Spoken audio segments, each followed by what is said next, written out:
Bonjour, je m'appelle Olivier, je suis directeur chez Edge. Je m'appelle Frédéric Balland, je suis directeur chez Edge.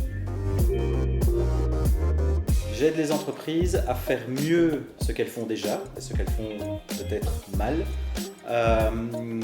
Et je les aide aussi à découvrir de nouvelles opportunités de croissance. Bien que opportunité et croissance à ma grand-mère. Mais bon, elle comprendra, je ferai un dessin. Ce que je préfère dans mon métier, c'est la découverte. C'est vraiment la découverte de nouveaux secteurs, d'une entreprise, de comprendre la façon dont fonctionne cette entreprise et de pouvoir aussi apporter mon expérience acquise dans d'autres entreprises ou d'autres secteurs. Ça a été soulevé aussi avec cette crise du coronavirus, c'est le travail en remote.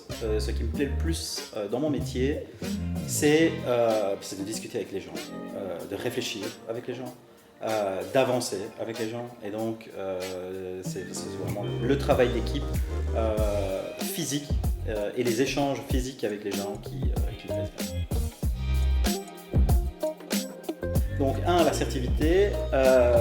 Deux, la vision. Un bon consultant doit avoir une bonne vision sur ce qu'il doit faire. Donc, c'est un peu lié aussi à l'assertivité parce que on doit être convaincu de nos idées pour pouvoir les défendre auprès des clients ou auprès de nos collègues. Et trois, pour être un bon consultant, je dirais que on doit avoir quand même une bonne dose de courage. Le courage de dire non à son client, le courage, une nouvelle fois lié aux deux précédents points, donc vous voyez, tout est lié en fait. Le courage de dire les choses parfois qui font mal aux clients, mais qui sont bons. Trois qualités, je dirais que la première, c'est la curiosité, la capacité d'écoute déjà du client, vraiment comprendre ses problèmes et ses questions. La deuxième, dans la curiosité, c'est aussi la curiosité d'apprendre comment fonctionne justement un secteur et pouvoir mettre ça en œuvre. La deuxième qualité, je dirais que c'est la structure. Une fois qu'on a appris et écouté, il faut être capable de structurer pour le client ses problématiques et pouvoir proposer une approche qui soit claire et efficace. Et puis la troisième, c'est d'être capable de raconter une histoire. Donc cette capacité à raconter une histoire, c'est aussi être capable d'embarquer les gens, les collaborateurs ou les clients dans une solution et dans une vision qu'on veut apporter à l'entreprise. Le plus gros challenge du quotidien, justement, je dirais que c'est l'écoute, en particulier maintenant avec le Covid, le télétravail. On a énormément de contacts via Teams avec un grand nombre de personnes, certes, mais on a beaucoup moins ce côté informel. Et cette richesse dans les contacts informels permet souvent de colorer un petit peu les messages très officiels qu'on reçoit dans les réunions et qui permet justement de nuancer, de comprendre là où ça risque de bloquer. Donc le projet que j'ai le plus aimé chez Edge est un projet de transformation digitale et en gros c'était le développement d'une stratégie de transformation digitale pour ce client où on a travaillé 6 mois dessus avec une petite équipe de consultants.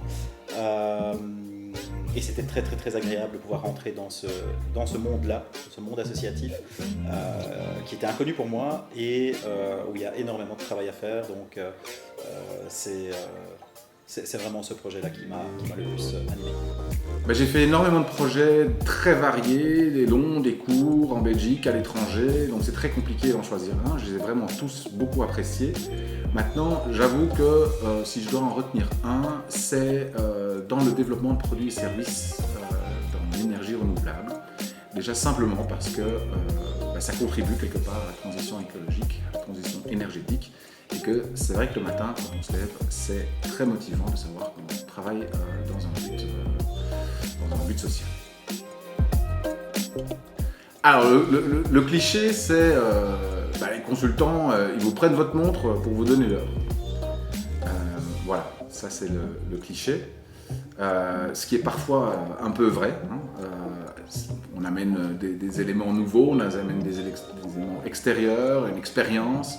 Mais à la fin, c'est vrai qu'on donne un avis sur base d'informations qu'on a récoltées chez le client, pour la plus grande partie. Maintenant, ça se résume à la partie diagnostic, hein, quelque part, on pourrait dire la même chose d'un médecin et d'un patient. Chez Edge, on est quand même aussi énormément dans l'accompagnement, et non pas juste de donner l'heure, mais de savoir qu'une fois qu'on a l'heure, qu'est-ce qu'on en fait de cette information, où est-ce qu'on veut aller, et comment est-ce qu'on va y aller. Une bonne dose de meeting,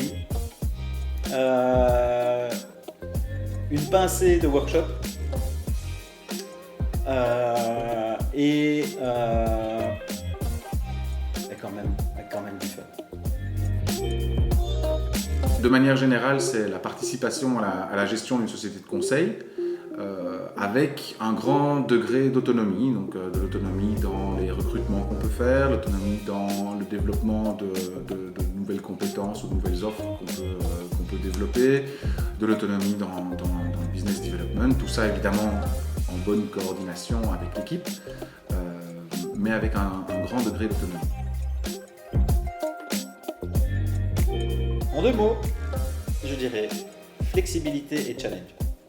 En 2 mots, je dirais que c'est confiance et engagement. Je dirais une bienveillance taquine. On est bienveillant, on communique généralement de manière gentille, on donne du feedback et c'est toujours dans un but de développement de l'autre. Mais en même temps, il y a toujours un trait d'humour. Et c'est quelque chose que j'ai remarqué chez tous les Edgiens. Non, si Edge était une personne, moi je l'assimilerais à Megan Rapinoe, la capitaine de l'équipe de foot des USA, qui a quand même une personnalité bien trempée, qui est hyper courageuse, qui aime les challenges et qui veut devenir championne du monde. Je pense qu'elle a été ou championne olympique avec l'équipe des USA. Ce qui m'a frappé chez Edge, c'est que dans la manière dont on gère nos projets, on a toujours des contacts à tous les niveaux de l'entreprise. Donc, on ne fait jamais un projet top-down uniquement avec le comité de direction, on ne fait jamais un projet uniquement sur le terrain où on fait de l'accompagnement dans l'implémentation. On a toujours une présence et un dialogue à tous les niveaux, ce qui permet de toujours veiller à ce que ce qu'on fait sur le terrain est aligné avec la stratégie, ou inversement que quand on fait de la stratégie, on prend aussi en compte les réalités du terrain. C'est quelque chose que jusqu'ici je n'avais pas tellement retrouvé dans d'autres sociétés de conseil avec lesquelles j'ai collaboré.